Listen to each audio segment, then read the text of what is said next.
melalui putramu Yesus Kristus.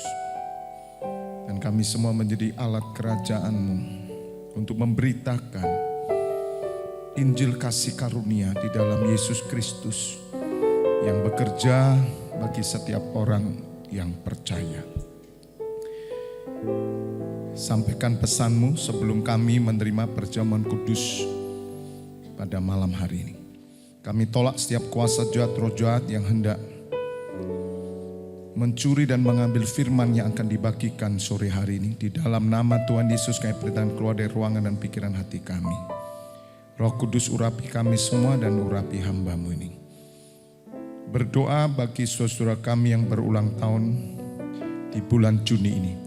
Kasih karunia-Mu menyertai mereka semua. Panjang umur, sehat selalu. Bahkan semakin tua makin gemuk dan segar, berbuah-buah bagi kerajaan Allah senantiasa on fire. Sampai visi 2033 kami tetap menyala-nyala di dalam Tuhan. Kami sambut firman-Mu pada malam hari ini hanya di dalam satu nama Putra-Mu yang tunggal, Tuhan kami Yesus Kristus. Mari Bapak Ibu Saudara yang siap mendengar firman Tuhan bersama katakan amin. Berikan kemuliaan beribadah khususnya di hari pertama minggu ini di bulan Juni, minggu pertama ya. Dan kita bisa perjamuan kudus itu semua karena kasih karunia. Malam hari ini saya akan melanjutkan pembahasan kita yaitu sebagaimana tadi pagi saya memberikan judul yaitu The Power of Grace. Ada kuasa kasih karunia.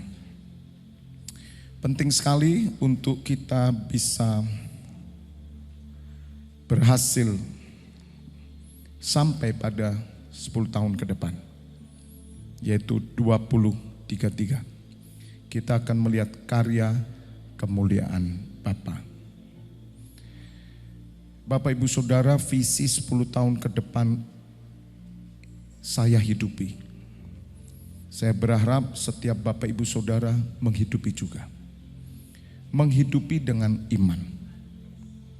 Percaya Saudara, ada perkara-perkara yang ajaib akan dinyatakan oleh Allah untuk menuntun kita dalam rancangannya visi 2033. Kita berdoa supaya Tuhan Yesus segera datang. Karena kitalah yang mempercepat kedatangan Tuhan Yesus. Orang benar yang mempercepat kedatangan Tuhan Yesus. Berapa banyak saudara rindu Tuhan Yesus cepat datang? Amin. Kita butuh kasih karunia. Karena kita tahu di saudara kita, orang tua kita, keluarga kita, masih banyak yang mereka belum mengenal Tuhan Yesus. Kita butuh kasih karunia Bapak Ibu Saudara. Dan saya ingin menjelaskan kebenaran tentang kasih karunia ini supaya Bapak Ibu Saudara mengerti. Sehingga kita bisa hidup berkenan kepada Tuhan. Kita bisa menerima kasih karunia dan memberikan kasih karunia kepada Allah dan kepada sesama. Kita buka lebih dahulu dalam Kisah Rasul. Kisah Rasul 20 ayat 22. Oh, sebentar. No.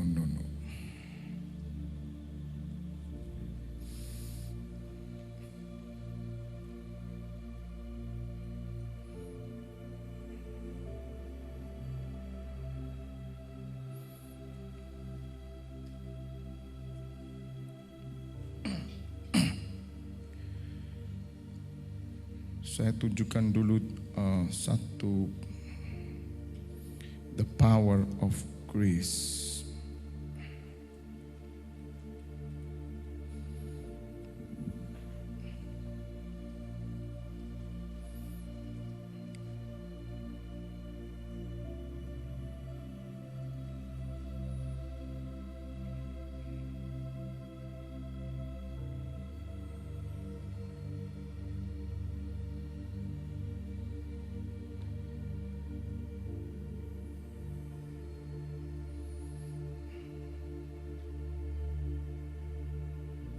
Dalam Korintus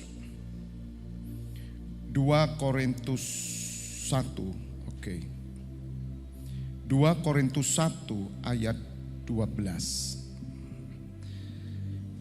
2 Korintus 1 ayat 12. Inilah yang kami megahkan, yaitu bahwa suara hati kami memberi kesaksian kepada kami bahwa hidup kami di dunia ini, khususnya dalam hubungan kami dengan kamu, dikuasai oleh ketulusan dan kemurnian dari Allah, bukan oleh hikmat duniawi, tetapi oleh apa saudara? Kekuatan kasih karunia Allah. Amin. Jadi ada the power of grace of God. Ada satu kuasa. Dan kasih karunia ini sungguh luar biasa ketika Bapak Ibu Saudara hidup di bawah kasih karunia Allah. Dan Bapak Ibu Saudara mengerti tentang kasih karunia Allah. Bahkan Injil itu disebut Injil kasih karunia. Bapak Ibu Saudara harus mengerti bahwa Injil yang kita terima itu sebetulnya Injil kasih karunia. Mungkin ada yang bertanya, apa sih Pak arti kasih karunia? Bapak Ibu Saudara, kasih karunia itu adalah satu kesempatan yang baru. Kasih karunia adalah satu kesempatan yang baru yang Tuhan berikan untuk kita bisa melakukan apa yang Allah kehendaki.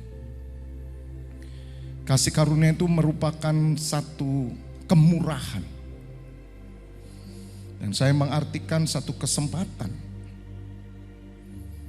Bukan sekedar hanya pemberian yang cuma-cuma. Karena kalau kita mengerti kasih karunia itu hanya pemberian yang cuma-cuma, maka kita sering mengartikan kasih karunia ini sesuatu yang murah. Banyak orang beralasan, ya karena kasih karunia toh Pak sekarang ini, tidak ke gereja juga kasih karunia. Loh, kok begitu? Karena kita tidak hidup di bawah hukum Taurat Bapak. Jadi meskipun kita nggak melakukan apa-apa karena kasih karunia, loh kok begitu? Dan banyak orang berlindung dari alasan kasih karunia karena mereka tidak mengerti kasih karunia. Karena mereka pikir bahwa keselamatan itu karena kasih karunia, bukan karena perbuatan baik kita. Jadi tanpa kita melakukan apa-apa, kita yakin bahwa Allah berkenan kepada kita. Itu kasih karunia yang dijual di Comboran. Mungkin yang di YouTube gak ngerti, Comboran itu pasar loak. Kasih karunia yang diberikan Allah itu selalu baru. Kasih karunia tidak pernah berkata yang lama. Kasih karunia itu selalu baru. Tidak ada kasih karunia itu yang lama. Tidak ada kasih karunia berbicara masa lalu. Kasih karunia selalu berbicara masa depan. Dan Bapak Ibu Saudara harus mengerti tentang kasih karunia ini. Sehingga kita bisa melihat dengan kacamata dari pihak Tuhan. Karena kasih karunia itu dari pihak Tuhan. Kenapa dia memberikan kita kasih karunia? Karena dia memberi satu kesempatan yang baru. Mari datanglah anakku. Bapak Ibu Saudara, terlalu banyak kalau saya berbicara tentang kasih karunia di dalam Alkitab, bahkan di Perjanjian Lama. Tadi pagi saya menjelaskan bahwa Musa mengerti tentang hukum kasih karunia. Perjanjian Baru, saudara mengerti hukum kasih karunia. Oleh karena itu Rasul Paulus berkata di surat Korintus ini, bahwa hidup kami di dunia ini khususnya dalam hubungan kami dengan kamu. Jadi antara hubungan Paulus dengan jemaat dikuasai oleh apa saudara? Ketulusan dan kemurnian dari Allah. Sebelum saudara mengerti kasih karunia, saudara tidak akan pernah hidup dalam ketulusan dan kemurnian. Hanya orang yang mengerti kasih karunia, maka mereka akan hidup dalam ketulusan dan kemurnian, katakan amin. Dan ketulusan itu bukanlah dari manusia, saudara. Ketulusan yang kita punya karena datang dari Allah. Kemurnian yang kita punya karena datang dari Tuhan. Bukan oleh hikmat duniawi. Ada banyak saudara tulus karena hikmat duniawi. Hikmat duniawi itu ada kepentingan di dalam diri saudara. Ketulusan yang dari dunia dan ketulusan yang dari Allah beda. Ketulusan yang dari dunia itu bulus. Do you know bulus? Bulus itu kok kenapa disebut bulus ya?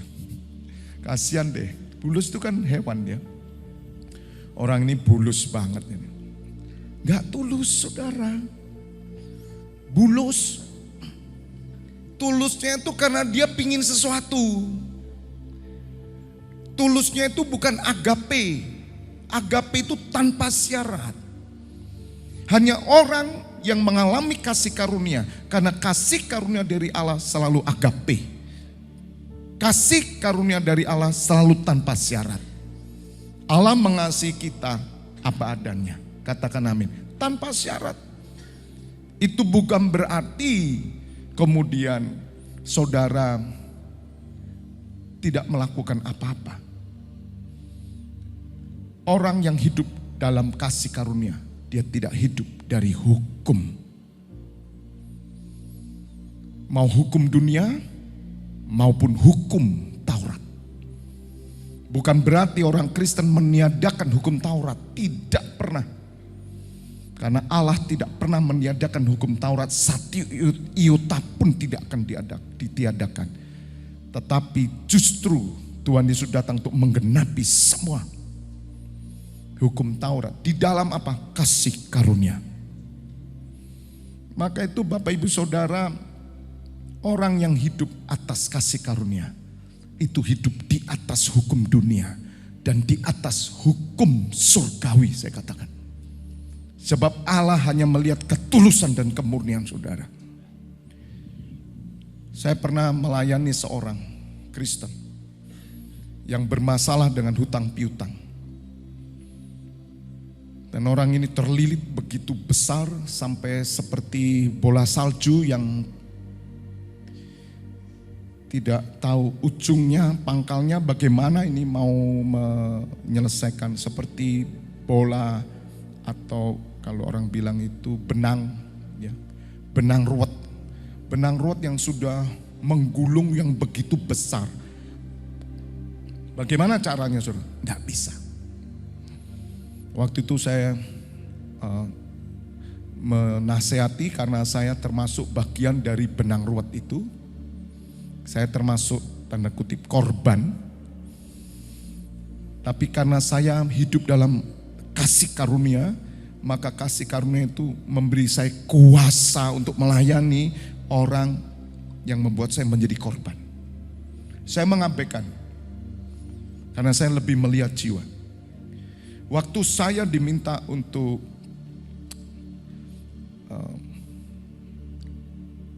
mereka konseling bagaimana ini tentang apa yang mereka harus lakukan. Saya katakan, Bapak tulus dan murni. Bapak jangan bicara soal surat. Surat menyurat hukum dunia. Itu semua bisa dibuat manusia. Memang secara tersirat tertulis begini, tapi hatimu bagaimana? Karena begini Bapak Ibu Saudara, dia punya satu aset di tengah kota yang begitu besar. Dan waktu itu dia punya seorang teman yang baik. Dan teman ini sudah mengeluarkan waktu itu loh ya saudara. Itu sudah M nilainya. Nilainya itu M. Bapak ini jelas nggak bisa bayar. Ya. Hanya dengan lisan. Bukan tertulis. Secara hukum Bapak ini punya hak atas tanah itu. Tetapi secara hati nurani tempat itu sudah milik dari temannya. Dan itu diperkarakan di pengadilan. Bapak Ibu saudara dengar, saya katakan Bapak, hati nurani itu lebih daripada hukum. Bapak kok enggak sadar? Udah jangan ngomong hukum toh Pak. Ya kenyataannya ini hak saya Pak. Udah gak usah tanya hak. Nuranimu itu loh bicara apa? Itu duit sudah kamu terima. Jadi kasih dong, gak usah ke pengadilan. Saudara, Bapak ini hidup dalam ketamakan. Walaupun dia seorang yang Kristen, tapi dikuasai dengan mamon. Tamak saudara. Orang yang tidak hidup dengan kasih karunia, dia tidak mungkin punya ketulusan dan kemurnian. Hanya orang-orang yang menyadari kalau dia hidup itu karena kasih karunia, karena kebaikan Tuhan, karena kesempatan yang Tuhan beri. Sebagaimana tadi pagi saya katakan, kalau saudara hari ini bisa hidup, bisa bernafas itu karena kasih karunia. Ini satu kesempatan untuk apa? Untuk mengenal dia, kata Musa. Tunjukkan kasih karuniamu kepadaku supaya aku mengenal engkau. Tunjukkan jalanmu kepadaku supaya aku mengenal engkau. Mungkin ada di antara saudara tadi berjalan di jalan raya, hampir kecelakaan. Tapi saudara tidak mengalami kasih karunia. Untuk apa? Untuk saudara diberi kesempatan untuk melayani Tuhan. Untuk memberi yang terbaik, semua karena anugerah. Tepuk tangan buat Tuhan Allah kita. Tolong musik, saya minta kunci. Bapak Ibu Saudara, akhirnya Bapak ini harus melewati penjara. Dan akhirnya beberapa tahun kemudian meninggal. Janganlah kita ini selalu main hukum. Hukum itu enggak ada apa-apanya dengan hati nurani, saudara. Bahkan kalau secara hukum kamu harus dipenjara, kamu harus dikorbankan. Dan itu adalah kehendak Allah juga. Sebab duka cita yang karena Allah, karena kehendak Allah akan menghasilkan pertobatan. Dan tidak akan pernah disesalkan. Jangan kita selalu berkata hukumnya. Tidak saudara. Kita tidak hidup dari hukum. Tapi kita hidup dari kasih karunia Allah. Sebab hidup mati kita ada di tangan Tuhan. Katakan amin. Dia berfirman maka semuanya akan jadi. Katakan amin, berikan kemuliaan buat Allah kita. Jadi kasih karunia satu kesempatan. Dan kasih karunia mengandung kuasa. Kalau Pak Wawenjong dan keluarga, istri, kakak ya, bisa datang ke Malang, itu kasih karunia. Saya pun mendapat kasih karunia. Jadi begitu powerful kasih karunia. Tepuk tangan dulu buat keluarga dari Bandung, bahkan yang Surabaya ini double kasih karunia. Sampai ibadah di Malang itu karena kasih karena mengerti kesempatan. Saya mau undang Pak Wenjong dan keluarga bisa maju supaya orang melihat. Karena saya diajar Tuhan begini saudara, kasih karunia itu bukan sekedar saudara mendapat kasih karunia, tapi saudara juga bisa memberi kasih karunia. Kehadiran Pak Wenjong, mungkin Pak Wenjong bilang, Tuhan aku bersyukur bisa ada di kota Malang beribadah, bisa terapi, semua karena kasih karunia. Itu orang Chinese bilang hoki, amin. Kok bisa dengar, kok bisa ketemu saya, kok bisa, gak perlu tanya kok bisa. Nanti kalau ketemu Tuhan Yesus sama Bapa di surga, Dia akan menunjukkan karena saudara adalah orang yang layak menerima kasih karunia. Allah berkata, kepada siapa aku memberikan kasih karunia, aku berikan ke mereka kasih karunia. Dan rata-rata saudara, orang yang dapat kasih karunia itu karena tulus. dan murni. Di luar sana ada banyak orang yang belum kenal Tuhan Yesus, tapi mereka hatinya tulus dan murni. Tidak ada pamrih. Mereka penuh hoki. Tuhan selalu memberi jalan. Mari saya undang supaya yang di live streaming bisa melihat bahwa gereja ini adalah gereja yang penuh kasih karunia. Katakan amin. Anugerahmu ya. Ayo, saya mau tunjukkan kehadiran Pak Weben dan istri. Bagi saya kasih karunia. Katakan amin. Maka saya merasa bahwa Tuhan, aku hoki. Kenapa dari Bandung bisa datang ke sini? Karena mereka melihat kasih karunia yang ada padaku. Demikian juga Pak Weben bisa hadir tempat ini. Itu karena kasih karunia. Coba ditayangin ini. Pak Weben ini imam kita yang setia. Koordinator NCC Internasional di Bandung. Dan karena kasih karunia juga bisa menerima. Tolong mic-nya. Kasih. Bisa menerima tugas sebagai koordinator dan imam. Padahal mendadak ya Pak ya. Coba Pak Weben. Kasih karunia enggak Pak ketemu dengan kita? Iya Pak. Kasih karunia yang diberikan Tuhan itu Pak. Bertemu dengan NCC Internasional padahal Pak Weben ini harus nganter. Waktu itu jemput Ibu Nurasti. Ya, nganter sekarang Bu Nurasti sungkan sama Pak Weben, jadi berangkat sendiri pulangnya diantar itu 3 jam loh saudara. Ya, apa terpaksa ya Pak ya? Gimana? Kasih karunianya gimana? Sampai hari apa kemarin? Kamis ya, datang Ya, Kamis. bisa di tempat ini karena kasih karunia. Iya. Tolong saksikan dikit Pak.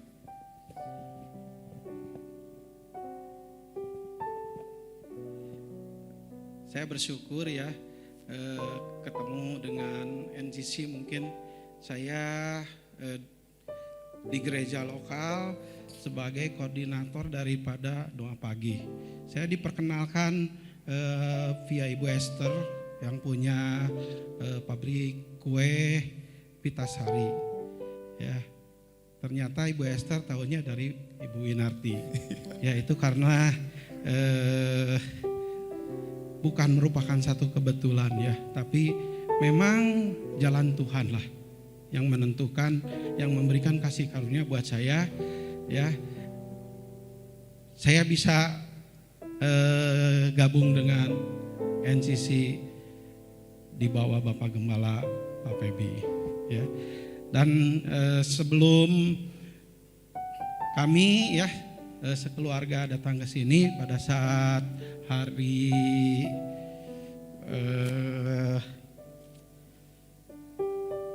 Kamis, saya ditelepon sama Pak Febi.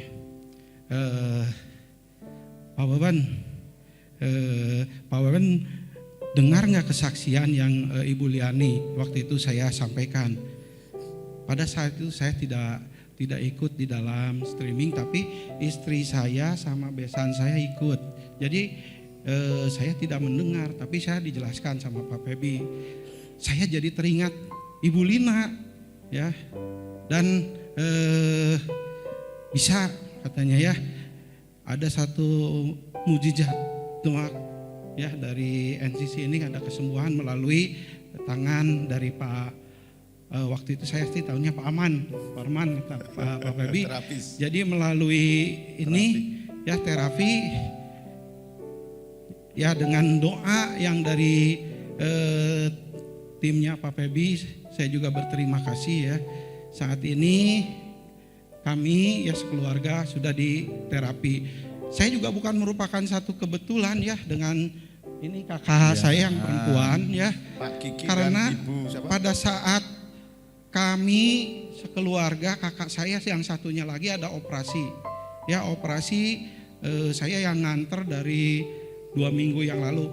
Dan kemarin pada saat tanggal 30 itu operasi, diantar sama kakak saya yang ini, bareng-bareng kita bertiga ngobrol. Saya mau pergi ke Malang, mau apa?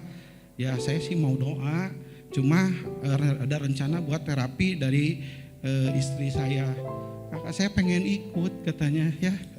Dan satu yang dia ceritakan, saya pengen ikut itu karena belum pernah ke Kota Malang, ya. Hanya itu, belum pernah ke Kota Malang. Saya ke Kota Malang bukan buat jalan-jalan, saya mau berdoa di sana dan mau untuk terapi. Dan ini satu mukjizat juga dari Tuhan, ya. Bukan merupakan kebetulan, ternyata ya kalau saya bilang cihu ya, kakak ipar mau ikut, padahal selama kakak saya bilang selama ini tuh kalau diajak itu nggak pernah mau pergi, ya. Dan baru kali ini dia mau pergi, ya. Bahkan saya dengar dari kakak itu sudah hampir lebih dari 10 tahun belum menginjak gereja lagi. Bisa 10 tahun lebih, ya. Pak Kiki buka dong, ya. Gantengnya kelihatan nih. Dibuka. Baru dibuka. Hari Kamis nyampe di sini, ya inilah mungkin ya jalan Tuhan. Cuma Pak Kiki ya kakak ipar saya suka ke gereja, dulu di gereja Isa Masih tapi belum dibaptis katanya. Tadi pagi pada saat perjamuan nanya ke tempat saya, boleh nggak saya ngambil perjamuan? Saya bilang nggak boleh, ya karena belum dibaptis. Ya barangkali Pak Kiki mau minta dibaptis sama Pak Febi. Amin. Ya mungkin ya satu kehormatan ini, ya karena bagaimanapun ya mungkin melalui Pak Febi di gereja JKI FLCF ini ya anugerah melimpah ya buat Pak Kiki, ya karena saya berapa hari mungkin sama Ibu Ros dengar tiap hari terus dikasih wejangan-wejangan, ya saya suka nangis, ya karena saya selalu berdoa buat keluarga, ya setiap hari Jumat di dalam live streaming saya berdoa. Terus setiap ya hari juga saya suka berdoa buat keluarga. Cuma secara real pribadi demi pribadi saya tidak, tapi hanya keluarga besar aja saya doakan. Dan pada saat saya doa rantai 10 hari ada di gereja lokal saya betul-betul didoakan karena saya dalam doanya dari jam 7.30 sampai jam 8.30 itu pure, ya. Memang doa buat keluarga, buat kota, buat bangsa hampir sama lah dengan di sini, ya. Dan saya betul-betul juga berdoa buat keluarga biar keluarga saya, adik, kakak, ipar, ya, family, bahkan sampai besan pun diselamatkan. Amin. Ini ibu siapa kakak? Bu Yana. Nah, Pak Kiki, saya mau cuman jawab aja, cuman jawab ya atau tidak gitu. Deketin. Pak Kiki, waktu ke tempat ini gimana? Pak rasakan nggak jamahan Tuhan? Pak percaya di sini Tuhan Yesus hadir? Percaya 100%. Wah. Kesan Pak pertama kali gimana? Datang tadi. Kesannya pertama kali ibadah gimana di tempat ini? Bagus sekali. Agak dekat Pak. Gimana? Bagus sekali. Bagus. Terus ada kerinduan dibaptis? Ada. Pak Febi yang baptis?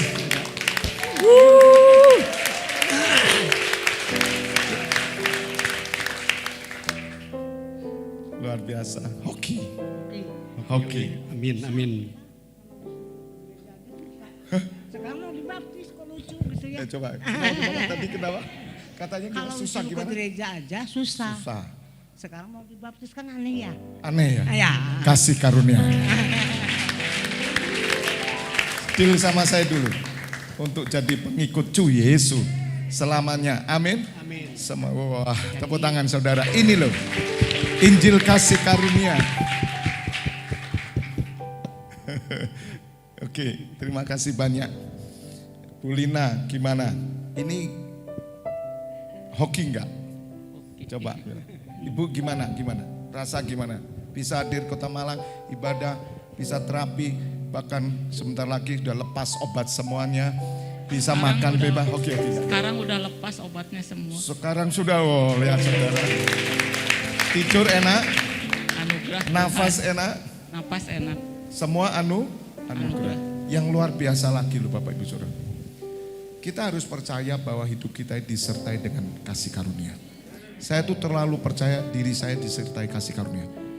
Kenapa Villa Puncak Tidar, rumah itu, rumah misi. Ya. Punya salah satu adik rohani lah, murid rohani saya. Bisa disediakan. Rumah itu dipakai memang untuk hamba-hamba Tuhan. Tapi 40 hari kita pakai. Bahkan ini tadi kita sudah booking lagi untuk nanti 2 minggu lagi akan datang dari Bali. Pak Waban juga akan sampai hari Rabu. Hanya kasih karunia Tuhan. Amin. Saudara, tidak semua orang mau memberi. Tapi saya percaya kita hidup dari kasih karunia. Kalau orang hidup dari kasih karunia, yang tidak mungkin menjadi mungkin, yang tidak bisa menjadi bisa, yang tidak ada menjadi ada. Katakan amin. Wow. Bapak Ibu Saudara mengerti kasih karunia sekarang? Apa yang kita perlu membalasnya kasih karunia ini? Nah, itu yang kita perlu untuk mengerti, untuk belajar tentang hal ini. Ya, sekali lagi berikan tepuk tangan buat Tuhan Allah kita. Silakan. Terima supaya kasih. jadi berkat semua. Saya berterima kasih buat Pak Febi, Ibu Gembala Sidang, sama Ibu Ros terutama ya. Dampingi terus. Ya, yang setiap hari dampingi ya. Dan saya juga bersyukur ya karena doa-doa yang disampaikan ya, terlebih dukungan doa buat istri saya dan keluarga ya, yang mungkin bisa membawa jiwa baru. Amin. Itu sudah Pak Kiki. Amin. Puji Tuhan. Haleluya. Mari silakan. Oke, Pak. Oh, haleluya. Bapak Ibu Saudara, sebelum kita perjamuan kudus ya, sebentar saya akan sampaikan penjelasan, tapi saya mau sampaikan bahwa pujian ini saya ciptakan karena saya mengerti tentang anugerah. Tanpa kasih karunia, kesempatan yang Tuhan beri, bahkan sampai hari ini saudara, kesempatan demi kesempatan.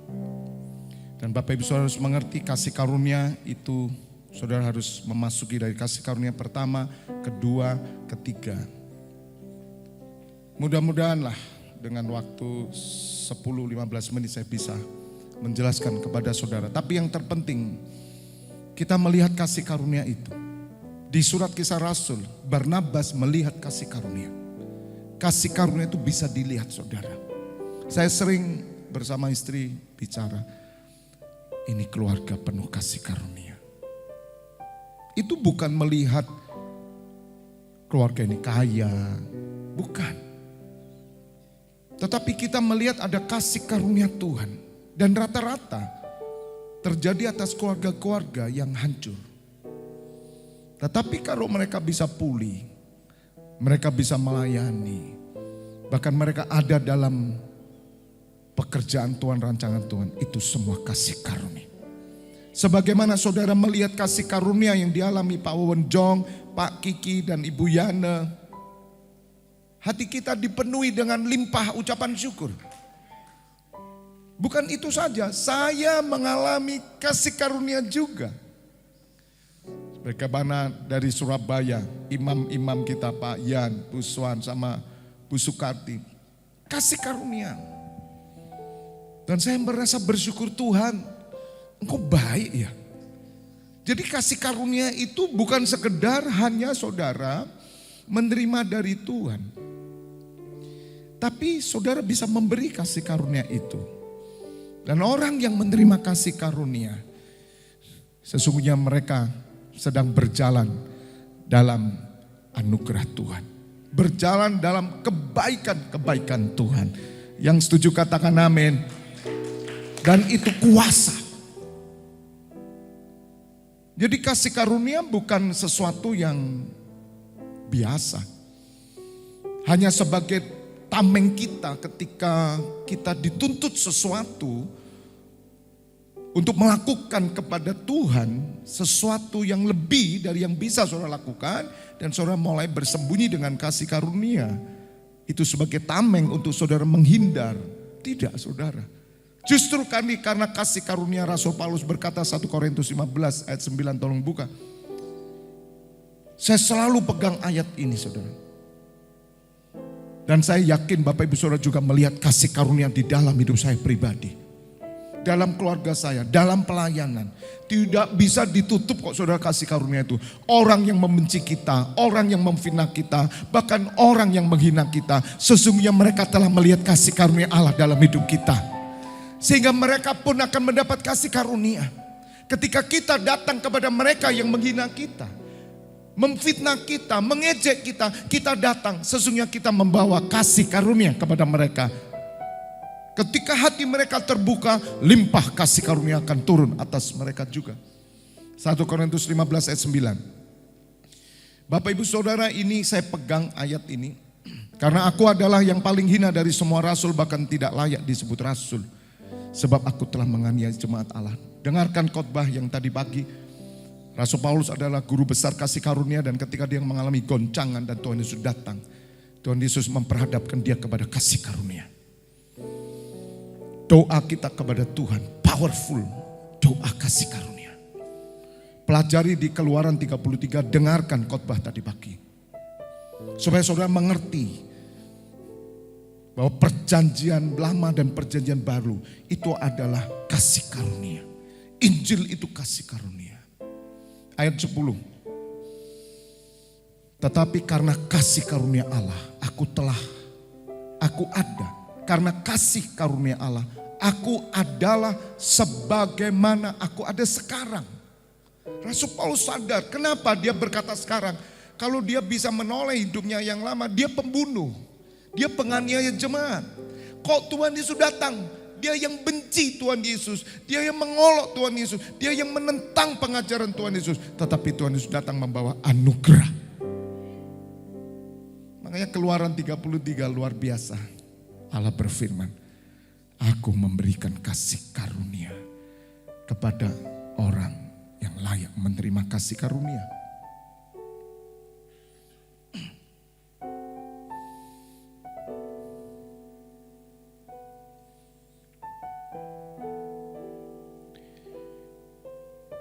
Keluaran 33 ayat 19.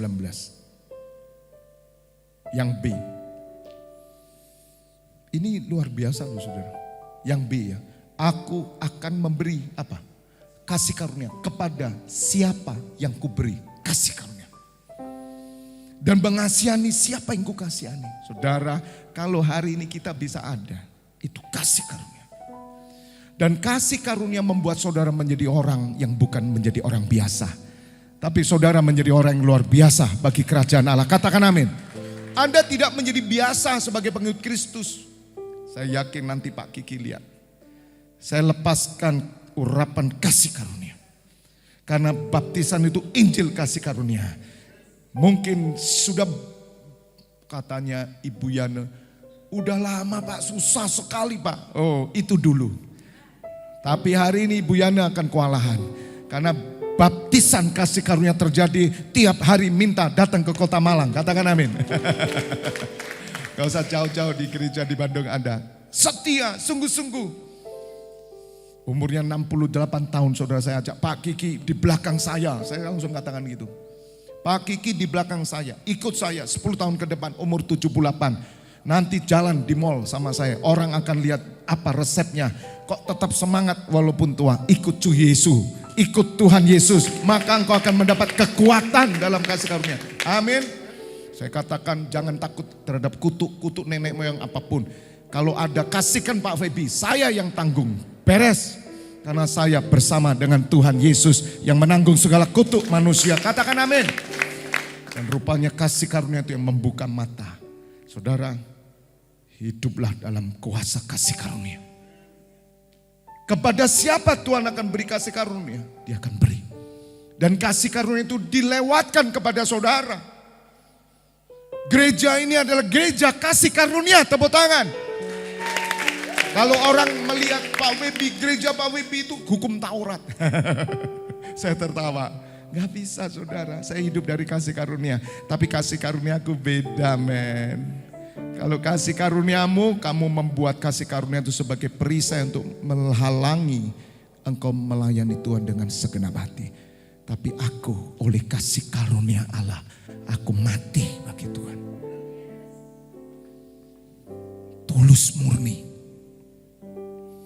Kembali ke Korintus. 1 Korintus tadi 15 ayat 10. Tetapi karena kasih karunia Allah aku adalah sebagaimana aku ada sekarang. Dan kasih karunia yang dianugerahkannya kepadaku tidak sia-sia. Kesempatan tahun 98 Tuhan beri. Dia buka kesempatan bagi saya. Saya melihat gelap, kotor, najis hidup saya. Tetapi Allah di dalam Yesus Tuhan membuka pintu baru. Saya tidak mau menyanyiakan saudara. Maka saya bilang sama istri saya ini orang paling bahagia. Keluarga kita itu paling bahagia. Kita ini sempurna. Anak-anak bekerja, anak-anak dewasa, anak-anak mandiri semua. Anak-anak udah mengerti. Jadi ibaratnya orang bilang di umur mereka, yang mungkin ada banyak yang hanya foya-foya, tapi anak kami udah pecah pikirannya tentang tanggung jawab. Bekerja, pikirannya hanya bekerja dan melakukan apa yang Tuhan mau karena orang tuanya juga. Dan kita bisa memiliki gereja yang dipercaya. Bukankah sempurna toh saudara? Tanggung jawab yang dari Tuhan saya dapat bisa mengembalakan sebuah gereja loh saudara. Ini gak main-main, ini kasih karunia buat keluarga saya tapi bukan hanya keluarga saya. Kepada setiap saudara yang datang tempat ini yang bisa bersama saya menerima kasih karunia, Anda pun menerima, katakan amin. Sempurna saudara.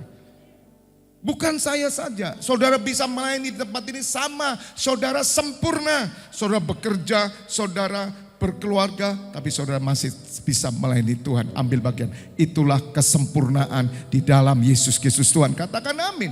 Bahagia saudara. Dan orang menganggap saya strength. Yang Pak Febi khotbahkan itu selalu neraka. Dosa, dimarahi terus. Kenapa saya marah? Karena kasih karunia. Nah, tadi pagi saya bilang, saya tahu kok saudara, ada banyak di antara kita masih belum bisa melakukan. Kalah kita dengan situasi. Tapi kenapa saudara masih dikasih kesempatan? Karena kasih karunia. Pakai kasih karunia ini bilang Tuhan, mampukan aku dengan kuasa kasih karuniamu untuk aku melayani lebih lagi. Karena Rasul Paulus berkata sebaliknya aku telah apa saudara? Bekerja lebih keras. Jadi sejak tahun 98 saudara, saya kerja keras untuk Tuhan. Bapak Ibu saudara yang bersama-sama saya, jangan berkecil hati. Kalau kita kerja keras, Burus ini dikhususkan untuk tamu-tamu supaya bisa mendampingi. Kan tidak mungkin saya. Karena kasih karunia, bekerja keras. Saudara bekerjalah keras untuk keluarga, tapi jangan lupa bekerja keras untuk kasih karunia. Tolong ayatnya. Jadi tidak ada resepnya kasih karunia itu membuat saudara bekerja ringan. Tidak ada. Tidak ada yang pasif. Tadi pagi dikatakan oleh iman kita bisa masuk kepada kasih karunia itu. Mengenal kasih karunia itu. Dan di dalam kasih karunia ini aku berdiri teguh. Bukan pasif saudara. Kalau orang mengerti kasih karunia gak mungkin pasif hidupnya. Ada banyak kesalahan pengajaran kasih karunia membuat mereka excuse terhadap segala sesuatu yang mereka lakukan. Contoh, gak bisa ke gereja kok. Gak apa-apa, karena kasih karunia. Itu salah. Gak apa-apa Pak. Karena kita tidak hidup oleh hukum Taurat. Hukum Taurat memang harus Pak minggu ke gereja. Tapi kasih karunia tidak Pak. Itu kan kasih karuniamu sendiri. Tidak. Tuhan tidak menuntut. Kepada siapa aku berikan kasih karunia aku berikan. Karena Tuhan mengenal. Orang yang mendapat kasih karunia itu dikenal Tuhan. Karena Tuhan kenal saudara. Daud berdoanya, berikan kasih karuniamu. Hanya oleh kasih karuniamu aku datang dan menyembah. Aku bisa membangun bait Allah, kasih karunia. Kalau saudara bisa mengambil bagian dalam pelayanan sekecil apapun itu karena kasih karunia, berbahagialah saudara. Bangga, saya bangga, saya bangga. I am perfect man and perfect family. Dan saudara yang bersama saya, saudara pun juga perfect. Katakan amin. Bekerja lebih keras daripada mereka semua itu rasul-rasul loh saudara. Rasul Paulus tidak membandingkan kepada orang luar. Dia bandingkan kepada rasul. Lu rasul itu kan udah hebat. Tapi rasul berkata, Rasul Paulus, aku bekerja lebih keras daripada rasul-rasul ini. Tetapi bukannya aku. Melainkan apa saudara? Kasih karunia Allah yang menyertai aku. Katakan amin. Pegang ayat ini saudara. Kalau nanti ketemu Tuhan Yesus, tunjukkan ayat ini. Dasar inilah yang membuat engkau mati-matian dalam pelayanan. Jangan saudara dengarkan orang lain. Kristen lain yang berkata, udahlah kita hidup kasih karunia, gak usah ngoyo-ngoyo, biarin. Kalau saudara ditantang, tunjukkan ayat ini. Tidak ada tidak ngoyo. Di mana ayatnya tidak ngoyo? Ngoyo itu apa sih Pak? Bahasa apa? Orang Bandung gak ngerti. Ngoyo itu gak kerja keras. Gak ada saudara. Ayatnya tidak ada. Bahkan saudara, Tuhan tahu engkau sibuk. Bahkan engkau gak pernah mandi. Karena engkau langsung pelayanan. Gak sempat saudara. Tuhan tahu. Tapi engkau harum di hadapan Tuhan. Mungkin orang lain melihat hidupmu gereja terus. Tidak apa-apa saudara. Karena mereka tidak mengerti kasih karunia. Bahkan Rasul Paulus berkata, jika ada hal yang lebih lagi aku bisa lakukan. Aku lakukan saudara. Bahkan Petrus berkata apa? Aku tidak layak sama seperti Tuhan Yesus. Disalib dengan berdiri. Dan Petrus meminta salib aku terbalik. Aduh saudara. Kenapa? Karena Petrus sadar. Karena kasih karunia. Saudara dengar. Petrus itu kan menyangkal. Menyangkal Tuhan Yesus sebelum ayam berkokok 3 kali. Dia nyangkal Tuhan Yesus. Tetapi ketika Tuhan Yesus bangkit. Orang pertama yang ditemui Petrus.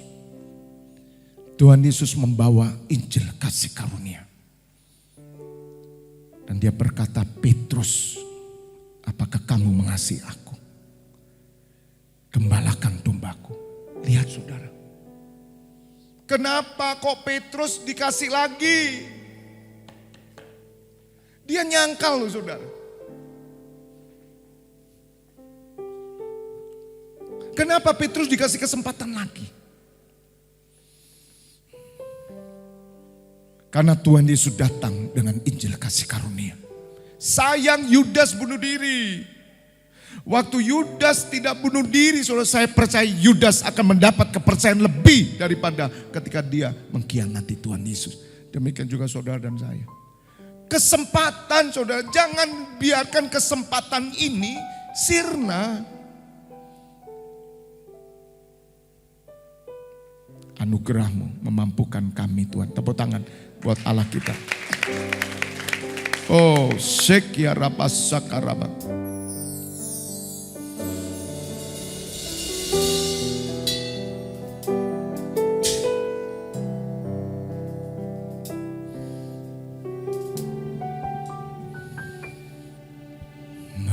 Anugerahmu memampukan aku untuk melihat kemuliaan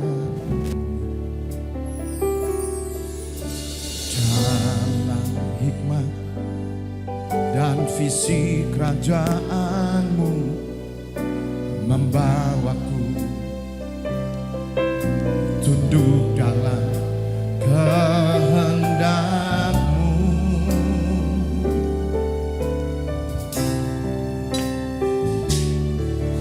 Dimuliakanlah Engkau dalam hidupku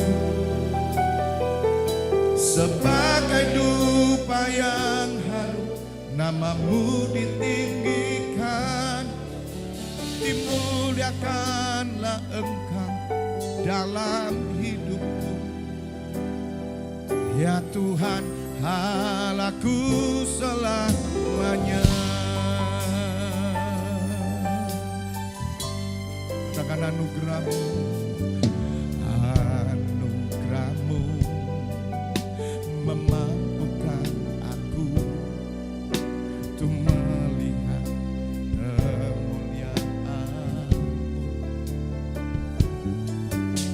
dalam hikmat dan visi kerajaan-Mu, membawaku tunduk dalam kehendak-Mu.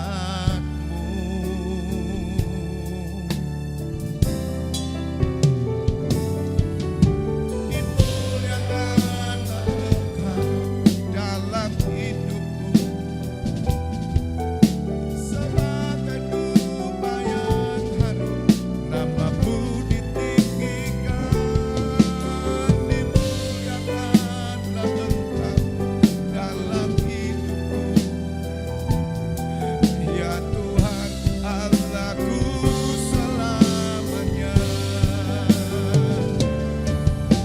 Dimuliakanlah Engkau dalam hidupku, sebagai dupa yang harum, nama-Mu ditinggikan. Dimuliakanlah Engkau dalam hidupku, ya Tuhan Allahku selamanya.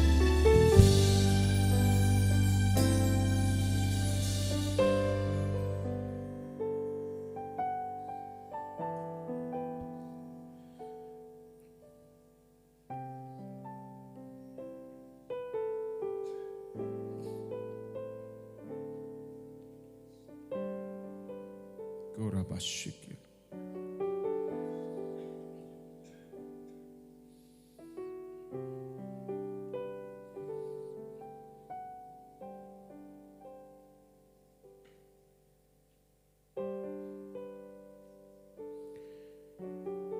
Kisah Rasul 7 ayat 10, saya tunjukkan Bapak Ibu Saudara bagaimana Musa dia membutuhkan kasih karunia. Kisah Rasul 7 ayat 10. Dan melepaskannya dari segala penindasan serta menganugerahkan kepadanya kasih karunia dan hikmat ketika ia menghadap Firaun Raja Mesir. Bapak Ibu Saudara, Musa butuh kasih karunia. Orang yang hidup dalam kasih karunia, dia akan diberikan hikmat. Ketika saya menulis pujian ini, sebelum pandemi, kira-kira tahun 2019 bulan Desember, saya langsung ciptakan 5 lagu dalam waktu 2 hari. Tidak mudah saudara menciptakan lagu. Karena gender musiknya ini bisa rata semua. Tapi waktu itu roh ini yang mendorong saya. Karena saya mengerti tentang anugerah itu. Dengan anugerah, kasih karunia, kesempatan kita bisa mendapatkan hikmat untuk mengerti. Bahkan firman Tuhan berkata, oleh iman. Dalam Roma 5 ayat 2, oleh iman saudara, kita bisa memperoleh kasih karunia itu. Oleh Dia, Yesus Kristus, kita juga beroleh jalan masuk oleh iman kepada apa? Kasih karunia. Dalam kasih karunia ini kita berdiri saudara. Tanpa kasih karunia kita nggak melek. Jadi ketika saudara mendapat iman percaya, hal pertama yang Tuhan buka, saudara sadar, hidupku ini kasih karunia. Aku tidak menyia-nyiakan Tuhan. Kesempatan ini aku beri, maka saya berikan hidup melayani Tuhan. Meskipun saudara bukan jadi pendeta, meskipun saudara bukan jadi gembala, berikan hidupmu. Mungkin saudara bukan full timer, saudara tetap bekerja, tapi saudara katakan, Tuhan karena kasih karunia, aku hidup bukan lagi aku yang hidup, tetapi Kristus yang hidup dalam hidupku. Aku berikan Tuhan. Dan itu yang dilakukan oleh Musa. Dan yang terakhir, minta maaf. Oh sorry, Kisah Rasul 7 ini Yusuf ya. Oh iya sorry. Ya. Ayat 9, karena iri hati bapak-bapak leluhur kita menjual Yusuf ke tanah Mesir, tapi Allah menyertai dia dan melepaskannya dari segala penindasan serta menganugerahkan kepada kasih karunia dan hikmat. Jadi Allah tetap memakai kasih karunia.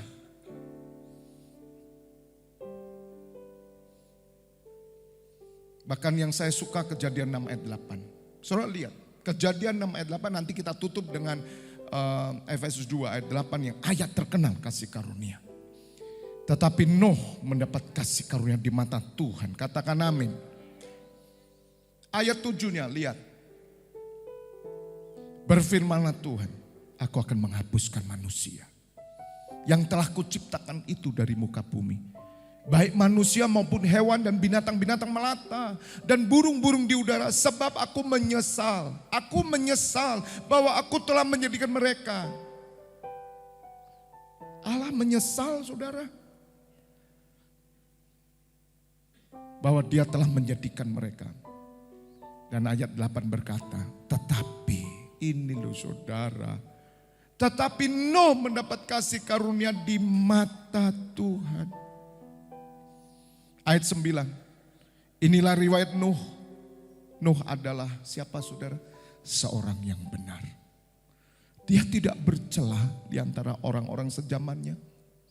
Dan Nuh itu hidup bergaul dengan Allah. Tuhan berkati Bapak Ibu Saudara.